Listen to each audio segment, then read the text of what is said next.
this dream has a construct of duality, two-ness.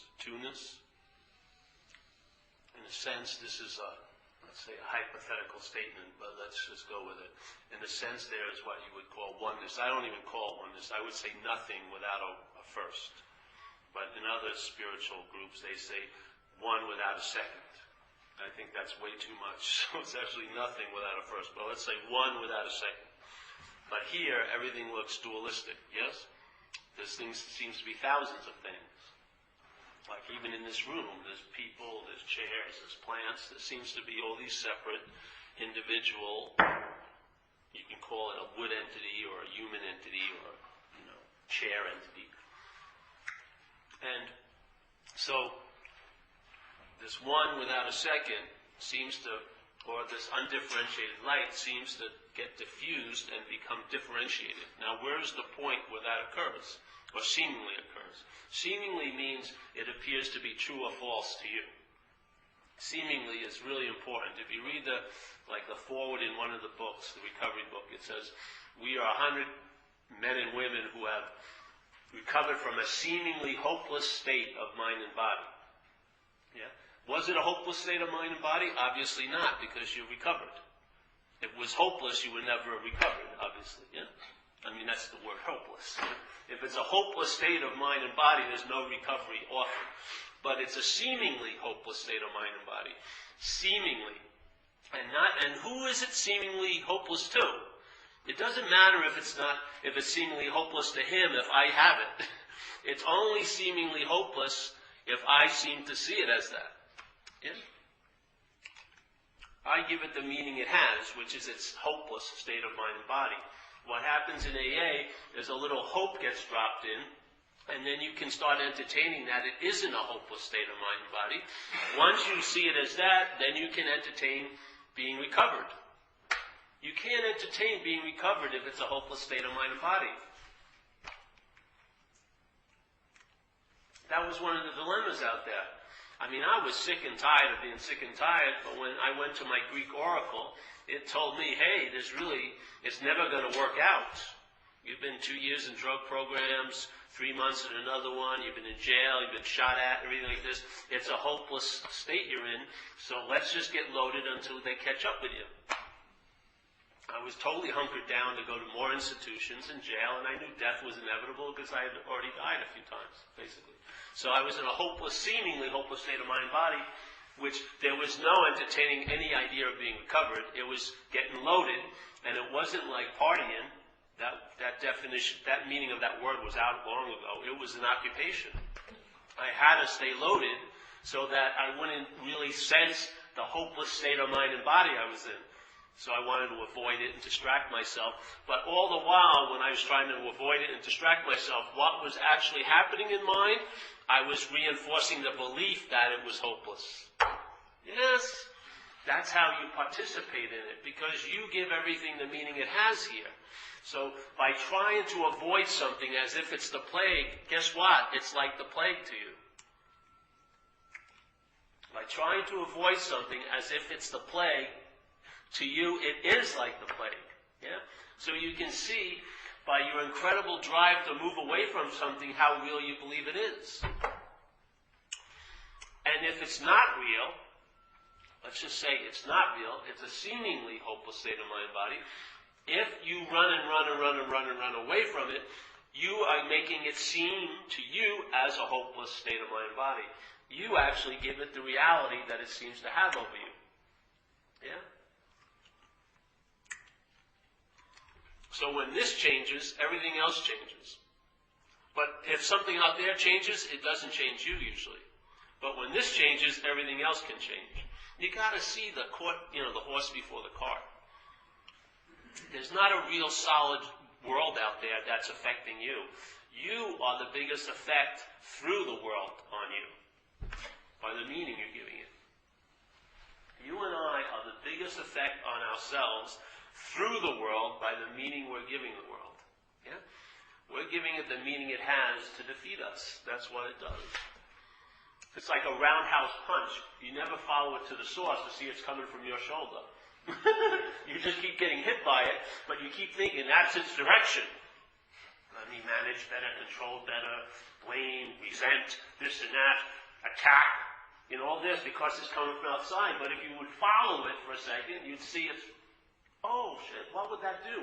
It would startle you into a point of a surrender or a pause, or it has the potential to do so. When the engine of selfing is startled by something, like to me it was a moment of clarity. Yeah, that's what we call it in recovery. You have a moment of clarity. The moment of clarity startles the verb of selfing into stopping, and then the confusion that was being produced by the verbing of selfing, when it stops, clarity takes its place. Like it says, we'll replace clarity with calamity with serenity. Yeah? Calamity is a product of the verbing of selfing. Yeah? Calamity, confusion, not knowing what to do, incredible amount of importance about what's right and wrong, all this baloney. And when that stops, that place that was the atmosphere of confusion immediately becomes clear. Yeah? It doesn't take weeks to clear out the confusion. That's why you know it's not real. In a nanosecond, it dissipates and it's clarity. And it wasn't like you trucked clarity in from Missouri. It was already, the potential was always there. As soon as your head came out of your self's ass, clarity. Then you go back in there, and then you're looking for clarity, but now you're in the confusion again. You have to see the clarity and confusion are based on you. There isn't clarity and confusion there. You are what entertains it. Yeah? If you're entertaining yourself as a long-lasting, independent, separate entity, you're probably going to be very confused a lot of the time because your whole basis is confusion. Yeah? The whole basis is confusion. How could anything after that base of confusion be not confusing? Someone will come here and give you this message. There's no world. There's no solid things. This is only oneness. And you're seeing Greg's body, and your body seeing Greg's body, and the couch, and you're going, oh, I really like this message, but your perceptions are reaffirming the lie every second. Yeah? Jesus Christ, that hurt. Ow! Which one's going to win out?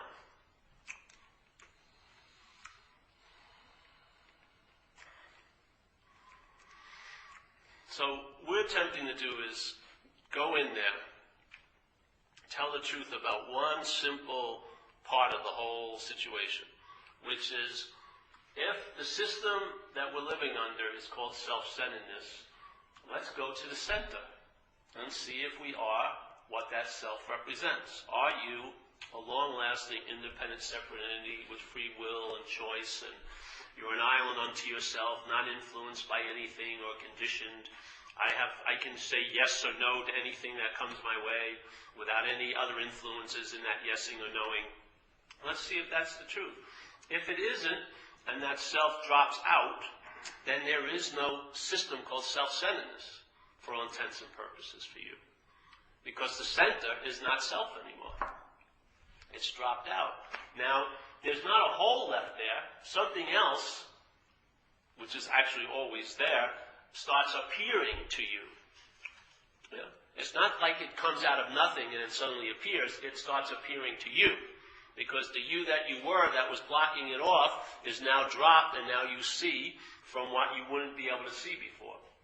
Because you can't see it as a self, but you can see from it every moment. Because in fact you are seeing from it. You are seeing from a center, and it's not self. There is a center, but it is not self.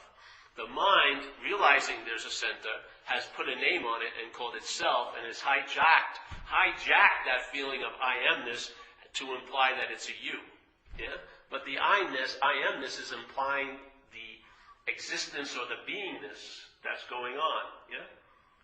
The I am, the being of being here, being conscious of being here, has been hijacked into me. And if there's a me that can be conscious of it, the me cannot be conscious of it. Because the me is defined by options. It's defined by duality. High, low, good and bad, close, far, love, hate. Yes? It can't have one without the other. That's why we go to the spiritual realm, and it says you will know a peace Or Jesus, I think, said, you'll have a peace, an understanding, whatever, peace surpassing your own understanding, yeah? But the understanding is based on self-centeredness. That understanding can't grasp or understand this peace, because it's not a product of self-centeredness. It's a product in and of itself from somewhere else, yeah? So, or it'll say you'll comprehend the word serenity and you will know peace. Hey, I thought I comprehended the word serenity. I read it in the dictionary. I wrote it down. I say it every day and this and that. But you're not comprehending it because you cannot comprehend it as a self. Because the self looks at serenity as an object that it's going to get to make itself better. That's what I was trying to get to before, actually. Here's the duality. So, in fact, all that's appearing here are objects. The body's an object. Yes, you give me that. You can perceive it, it's an object. Everything is an object here. The brain has called this a subject. The mind has called this a subject. Yeah? So this object now takes on the role of being the subject here in my life. So my life is interpreted from this position as me as the subject. As soon as this object is called a subject, yes, it now becomes a subject to everything else as an object. You don't do this, this is what happens, yeah? So now the object has taken on the role of being the subject, and so let's say you hear about the truth, yeah? The truth will be held in your head as an object to you as the subject. So I, as a subject, am now going to know truth. I, as a subject, am now going to travel through some doing and some having so I can get the truth. I, as a subject, am going to know God as an object. It's unbelievable, really. As a subject, I'm going to know God as an object.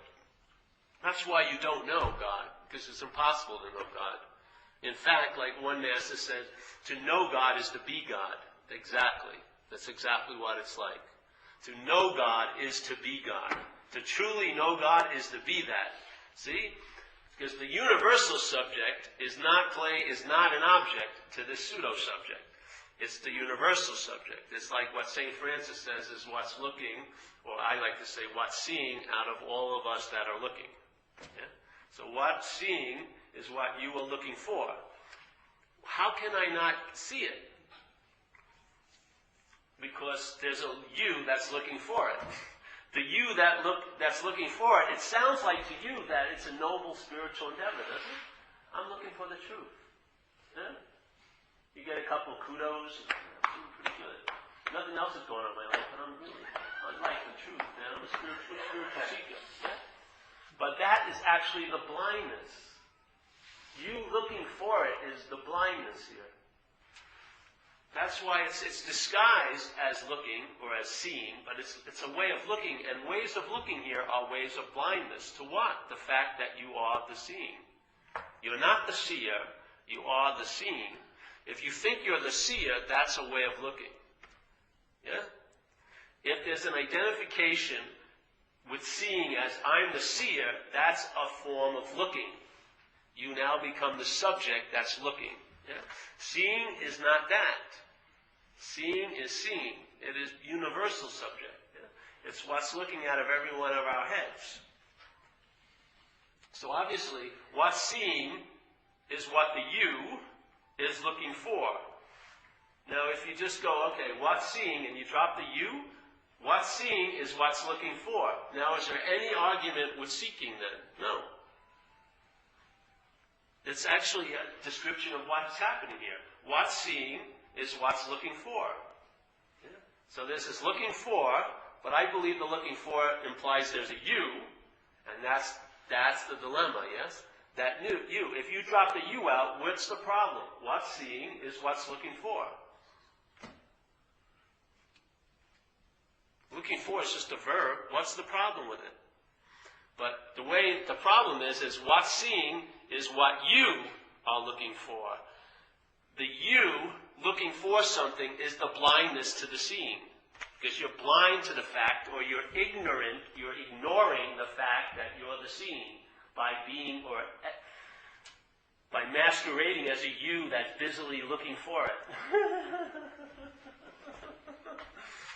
Yeah, so beautiful, to me. imaginary train just comes to a screeching halt. Do you ever feel that? It's an imaginary train. It's got some momentum, but it comes to a screeching halt. Yeah, that's the pause. Yeah. So what's seeing is looking for. So what's the problem with looking for? I shouldn't be looking for. No, with the eye you shouldn't be. And then a month later, you should be looking for. Yeah, because the eye will feel better if it's looking for. Yeah, but you're neither of that. Looking for is fine, and not looking for is fine. Because all the constant is seeing. See? So what's looking or what's seeing is what you're looking for. There is no requirement to be looking for in a certain way. What's looking is what you're looking for. No matter what you're looking at. If you're looking at for some satisfaction in porno, what's looking is what you're looking for. That what's looking doesn't blink at the porno screen. You could care less. Yeah? In other words, your head's playing God, saying you have to be looking a certain way to see this. No, you don't. What's seeing is what you are looking for. So every moment you're looking for anything or at anything or through anything or by anything, the same what's looking is in place. It never switches. It never changes. Yeah? It's always what's seeing, no matter how you're looking for it. Yeah? If you're looking for it with drugs, if you're looking for it with sex, if you're looking for it with religion, if you're looking for it with purification, if you're looking for it with yoga, if you're looking for it this way, that way, it doesn't change the basic fact, which is the freedom, which is what's looking is always in place in all the yous that are looking for. It's the same seeing. How can it be any easier than that? So even in the worst, what you would call the most heinous act, if there could be a pause in that, and that selfing could have been stopped, you would see the same essence of every and any pause of all time and no time was available. There was no judgment on what the act was or anything like that. The availability of what's always so is always available. No matter how you're looking for or not looking for. Yeah, it's so beautiful. It is the deepest form of relaxation because you, whatever role you think you have in this, is irrelevant. You can't fuck it up, nor can you make it better. You can't achieve it or attain it, nor can you lose it. In other words, you as a doer has no relevance to the truth. Isn't that incredible? Because if you do have relevance to the truth, then you're the God, and the truth is secondary. If you have relevance to knowing the truth, then you're the God as a self, and the truth is secondary. Don't you think? If it's based on what you do or don't do, that the truth is acknowledged, or not acknowledged, maybe it seems to be the case there, but that the truth is the truth only when you think you achieve it or entertain it, then you are the bigger truth. It's sort of like when you move towards knowing God, who's talking about how you're doing all the way? The God of your head. The God of your head tells you how close you got to God at that retreat. The God of your head says, oh, I was at the soup kitchen today, so that's pretty good. I'm getting close to God. And then, conversely, if you shoot some pool or something, and your head thinks that's not moving towards God, what happens? Now you believe you're moving away from God. Yes? Who's God in this situation? I would say the God that's telling you how close and far you are from God is the God. The bigger God. Isn't that selfing in its essence? So if you really look at selfing in its essence, it all comes down to relevance. That's what it's attempting to get. It wants to be relevant here, and the greatest way it can have relevance is that it can block you off from the sunlight of the Spirit. But it can only block you off from the sunlight of the Spirit if you're a you that can be blocked off from the sunlight of the Spirit. So it's all based on your belief. Literally. Literally. I don't mean your belief that you're entertaining. I mean what you're built as. The beliefs that you're built as is the God playing. So, while you're doing every practice, who's telling you how good you're doing? Who's adding up the credits and dishing out the demerits? Yeah. So on the topic of God, who plays God the biggest? Your head, doesn't it?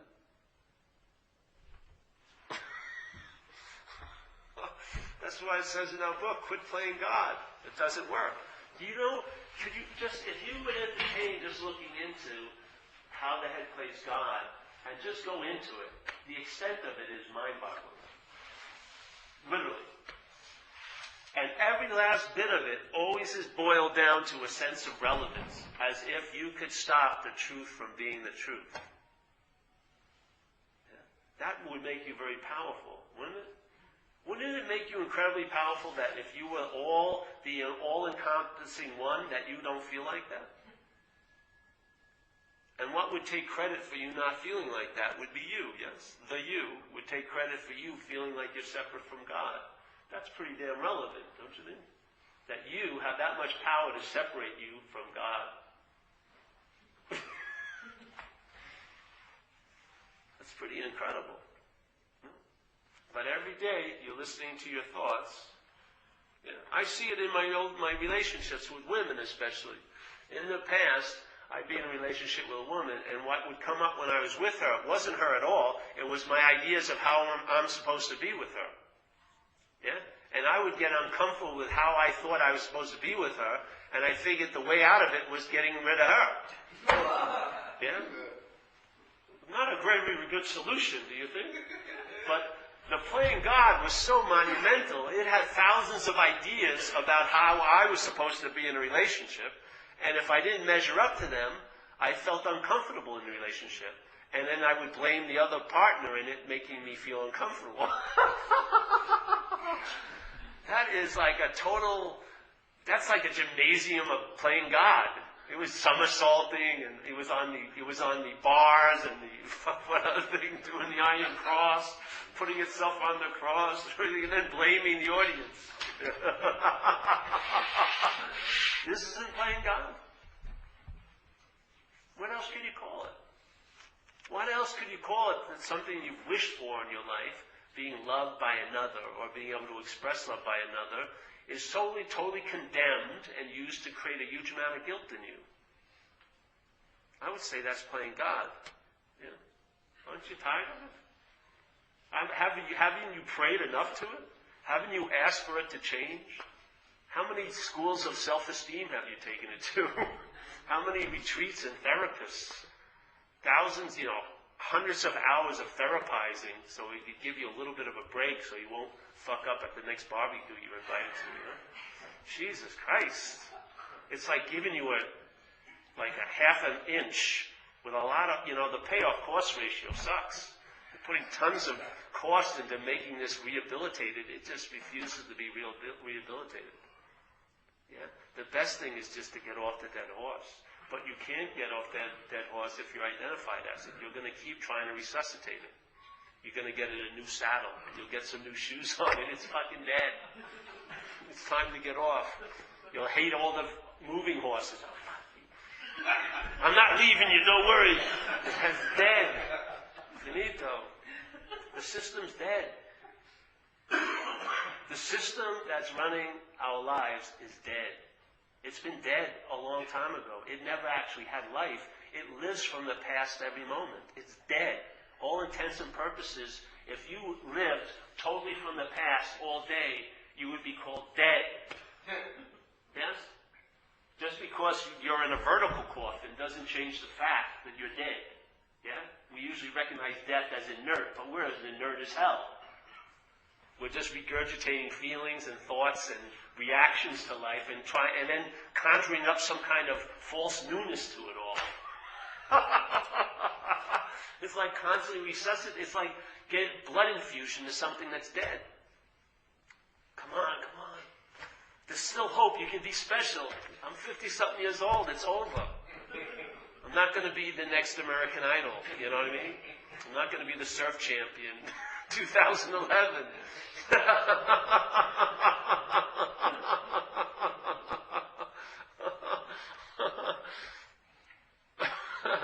But you can't get off self-centeredness as a self. That's the dilemma. Yeah? It's so tricky because it won't let you leave.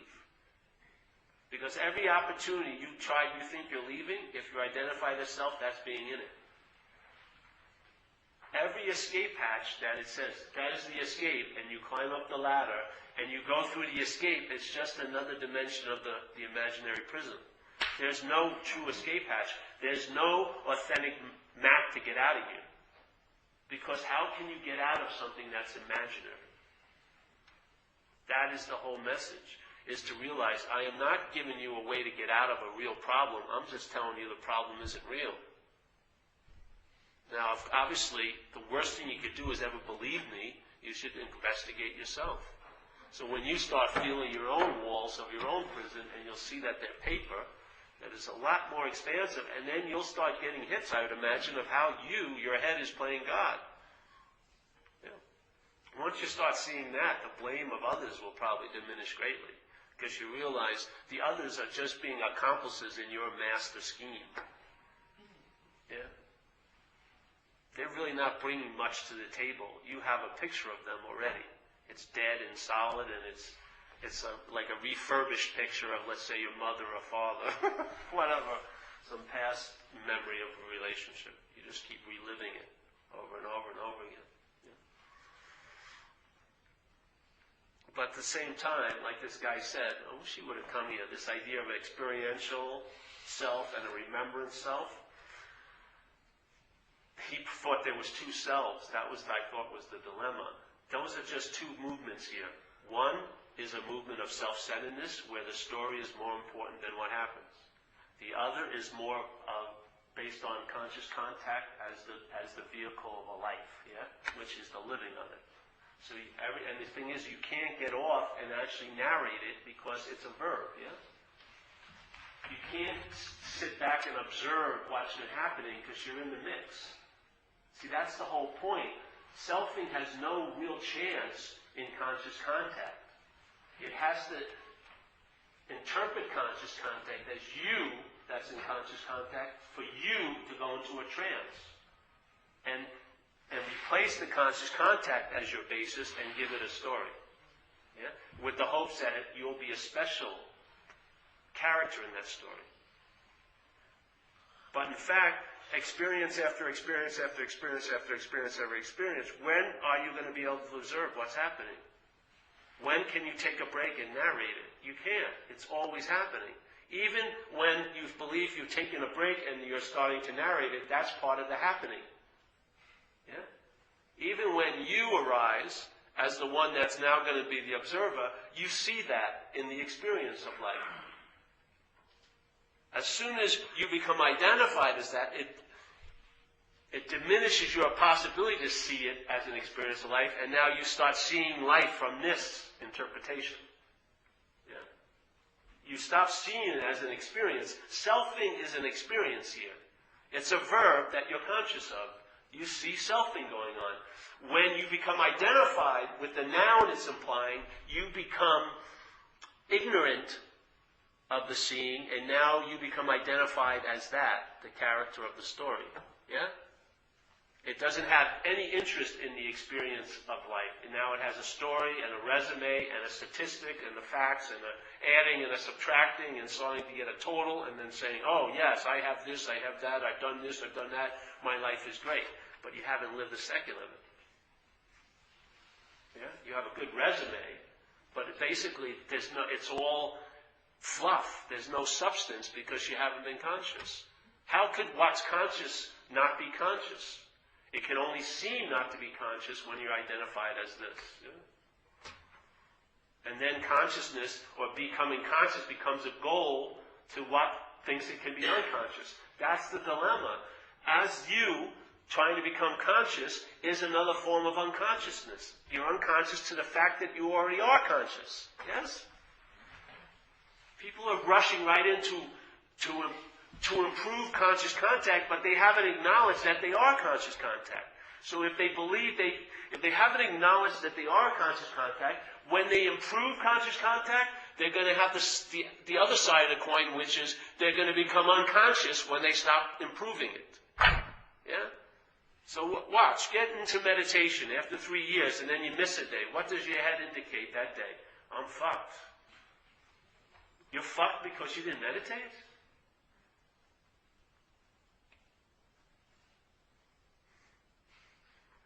That's mind-boggling. So therefore you were unfucked by meditating?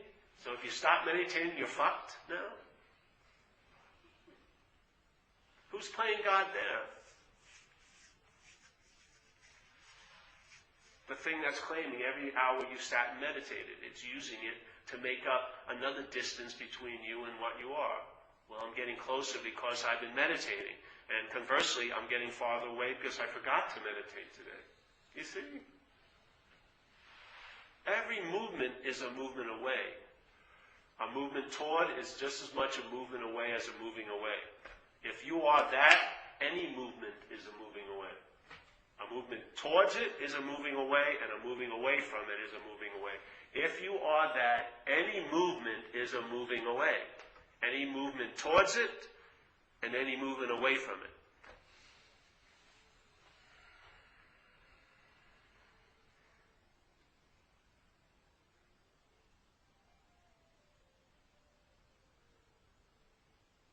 Now the head loves to be moving away and moving towards. Why? Because it's relevant then. Because it writes a story about why you're away based on it, and it writes a story by why you're getting closer based on it. That's called playing God.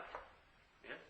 So godness or whatever, your nature gets placed somewhere, put as an object to this subject, and it gets an incredible story going, how close it is to it and how far away from it is, based only on what it has or doesn't have, and what it's done or hasn't done. Yes? So its whole closeness to God is based on it, and its farness from God is based on it. Which is the God? Which is the God? The God as the object, or what's telling you how close you are or far away from it? Which one is the God in all that? Neither. Yes, that's right, neither. But which one's playing God in this situation? Telling you you're farther closer. That's right. So it's quit playing God. Doesn't work. The same thing that's telling you about your condo, what's going to happen if you don't sell it or sell it. That's playing God. Yeah. Now it's okay, it's playing God, as long as you're not living as a devotee to it. If you're a devotee to that God, what are you going to worship? You're worshiping at a closed temple, first of all. And your faith in that God is going to produce anxiety in you. You're going to be fucking anxious to sell. Because that condo has a huge amount of meaning. If it sells or doesn't sell. Me getting far close to God has got a huge amount of meaning. Me being far away from God's got a huge amount of meaning. To who? Who does it have the meaning to? The thing that's dying to be relevant. Oh, it gets a great amount of relevance being far away from God. I did a terrible thing today. I'm in purgatory now. Hallelujah. I did it. Yeah?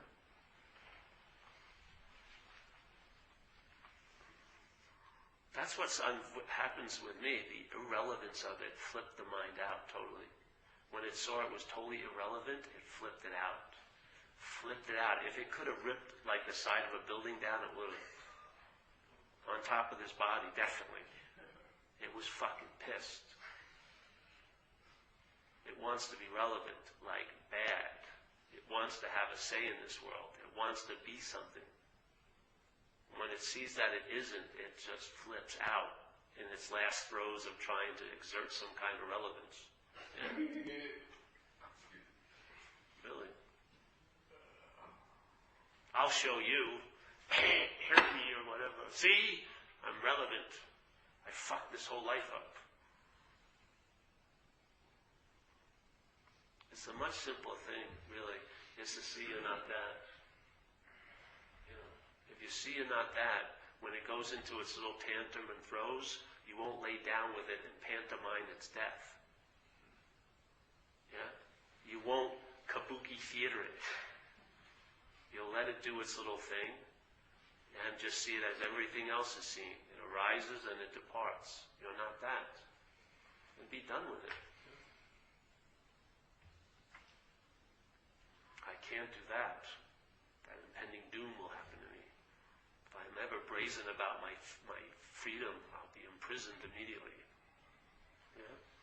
Something terrible will happen. Wasn't that always the case when you said, if you shared something really good to somebody, and the next day something terrible would happen? Then you learn, I shouldn't say anything about how good it gets. It seems like I get punished by the gods when I just say, hey, I'm free. You can't be brazen. That's why you hear a lot of people share. They share a moment of freedom, but they always bookend it with, oh, I'm crazy, immediately pledge allegiance to some kindness. No, I'm really crazy still, don't worry. I'm still in the herd, not looking up. No, there was just a lightning bolt. I'm sorry, I saw it for a second, but where's the trough? Yes, keep going. Look up, fuck it. What's the worst thing that can happen to you? It's already happened. We're having fear, hopefully, to keep something from happening. I've gotten run over twice in one night. What more can happen? A bus run me over? My head get broken like a pumpkin? Yeah, that probably would have been bad. But the fear, it's already been, how much tithing of fear have we done to the false god of self? Yeah? Isn't that what you do? You worry so the big thing won't happen? Isn't it? Isn't that the sort of deal I made? It's like, you ever see that movie with King Kong? King Kong comes, the village puts this virgin up there to keep him at bay for the rest of the year. So King Kong, therefore they can go about with some peace of mind because we paid off King Kong. But what we do is we don't pay him off with a virgin anymore. We worry every day. All right, I'll just worry about the inane little thing, so the big thing I'm really afraid of won't happen. It's like tithing to a god. Yeah, this self thing, isn't it? I won't really preach my freedom. No, I'll stay small. Thank you, God, please. Let me get that check tomorrow. Let me get the parking space at the meeting.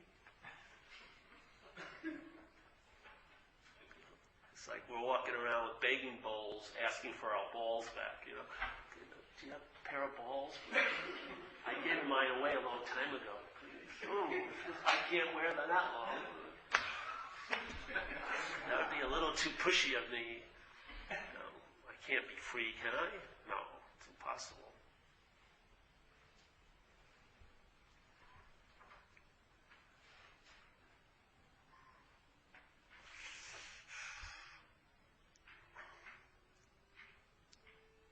Like in AA it says, the quality of the higher power is the catch, but if you don't fall, you'll never know. If you don't fall, you'll never fucking know what it's about, really. You may have all the self-knowledge, but you won't know it. It's nothing to do with the knowledge of surrender. It's surrender. It's a whole different ballgame. Yeah? Abandon. Let go without reservation. How can you do that as a self?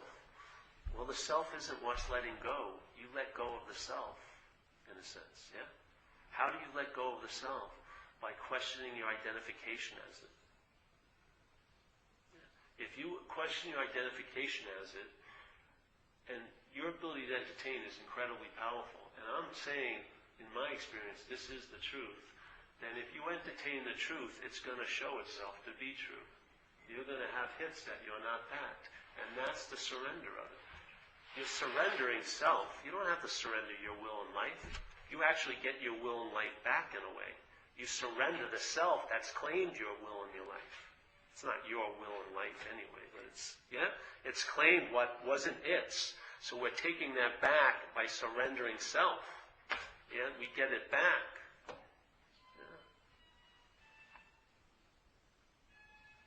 I'm not into surrendering my will and my life. I'm into surrendering the idea that I had a will and a life. Do you know what I mean? That's what I'm into. And I do not want a God of my own understanding. I want a God of its own understanding. Yeah? I want God's understanding of itself. I do not want my understanding of God, because it's going to be defined by self-centeredness, and it's going to be a smaller God than the God of self. Haven't you seen it in your life? If you told the truth about your daily travels, which is the bigger God in your life? The God of your own understanding, or the self that understands that God? Yeah, for sure. So I don't want a God of my own understanding. I want a God of its own understanding. So how can I find a God? I don't find it as a self because that would be a journey that you don't have to take. I realize I'm not a self and that God reveals. To me, it's a present tense verb and I'm a present tense verb. What's the difference? Like Ramana Maharshi said, knowing God is being God. Knowing God is being God. When there's a true knowing of God, you're being God. That's it. It's a verb. Yeah? The noun, the pseudo-noun is forgotten, and the sense of being a verb is restored. It's not the verb is restored, the sense of being a verb is restored. Because now the verbing of life and what's happening here isn't interpreted as if there's a noun that it's happening to. That's what occurs. Yeah? And it's a God, what I call a God is a present tense verb, and this is a present tense verb. You tell me the difference. Where's there a difference? Maybe you can say God is a longer tense of a present tense verb, and I'm a smaller tense of a present tense verb, but we're still a present tense verb, yes? Verbing. That's the message, and we come here, hopefully, to sit in a certainty about it, so that some of us can be restored to a sober mind, a sound mind, not a split mind. Not a dualistic mind, not a mind conditioned and represented by self-centeredness, yeah? But a whole mind, or a sound mind, or what they call a sober mind, yeah? A sound mind. And so what was confusing before won't be confusing, because the confusion isn't out there, the confusion is brought about from here.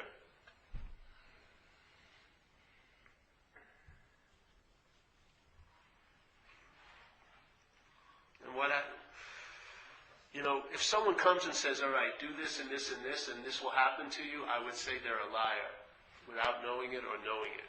Because if anyone who's ever had, let's say, an awakening or like that, if they say there was something that they did and had to have that occur, are liars. There's no doing or having to do with it.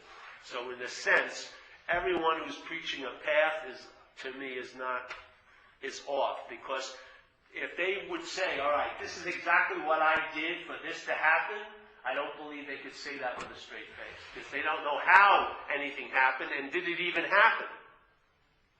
So how could it have been brought about by any doing and having, when doing and having is in the structure of self-centeredness? How can self-centeredness bring about transcendence of self-centeredness? It's impossible. So how can the mechanisms of self-centeredness bring about a transcendence of self-centeredness? The transcendence is realizing there's nothing to transcend. The solution is to realize there is no problem. That's the solution. The solution is to realize there is no problem and to entertain it as such. Yeah?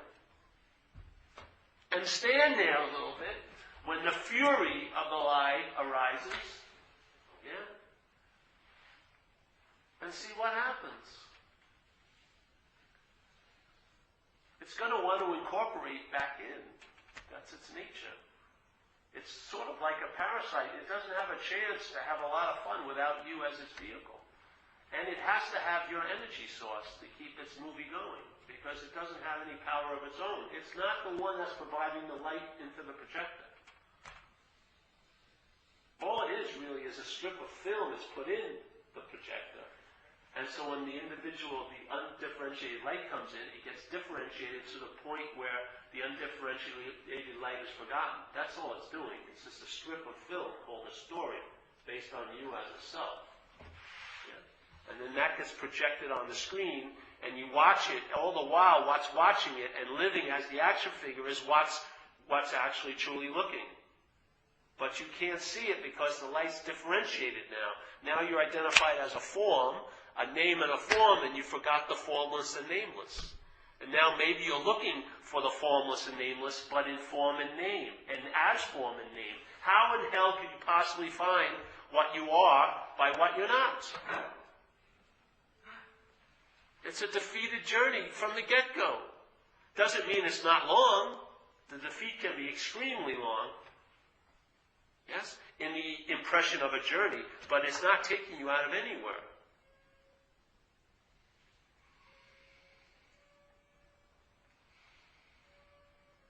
So a great night to truly relax would be Wednesday, March, 3rd, 2010, at 8:25. Without any idea of what a lovely Thai dinner or a Burmese dinner we're going to have or not have.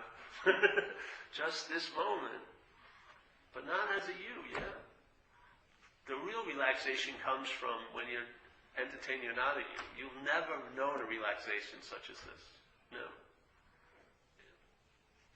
It's really like this whole room, nothing changes but it just drops about 20 feet to another level of relaxation. And your head, the little narrator, the all-wise, all-seeing, blind person, will maybe get it after a few months. Something's happened to me. It happened so long ago, it's unbelievably late. Its headline is like on A45 of the contemporary paper of the day. It said, hey, something happened. Yeah, it was 8 months ago, bro. You're a little late. Oh, I gotta write up fast now. What happened? What did I do and have to get this done? He has to write up a whole new story. Oh, let's go back to that place when I woke up. Yes, I was at that store and I bought those pair of pants. Let me buy the same pair of pants. I'm going to start a program. All right, everyone has to buy the same pair of pants. And they will even work better when you buy them through me. And so, yes, and do what I do and have what I have and you'll get what I got. But what happens if you didn't do anything, you didn't have anything? How could you get what you already got? My job is totally to be obsolete. I'm trying to play it out longer because I need support in my life. But really, you don't need to see me ever again, really. You never needed to see me in the first place.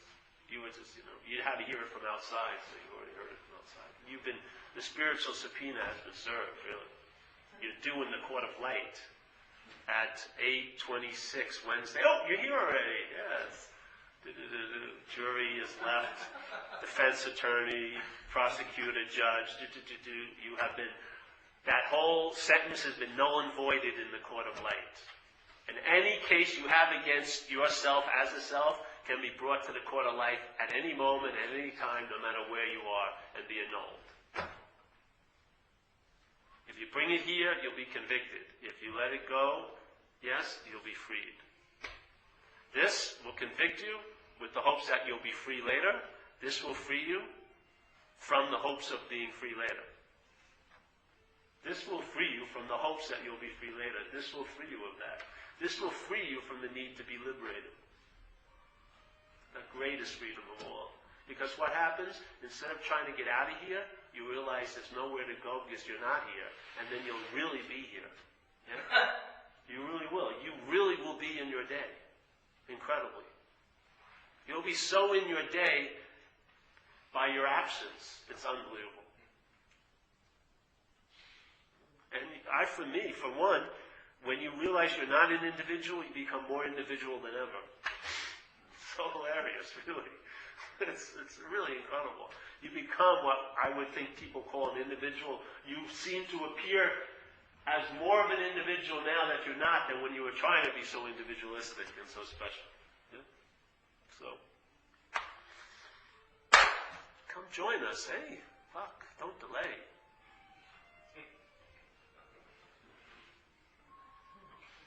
Okay to pass the basketball? Is it okay? Yes. Pass it 3 times. I have a hat? No, I don't. Oh, I do have a hat. Thought I had a hat.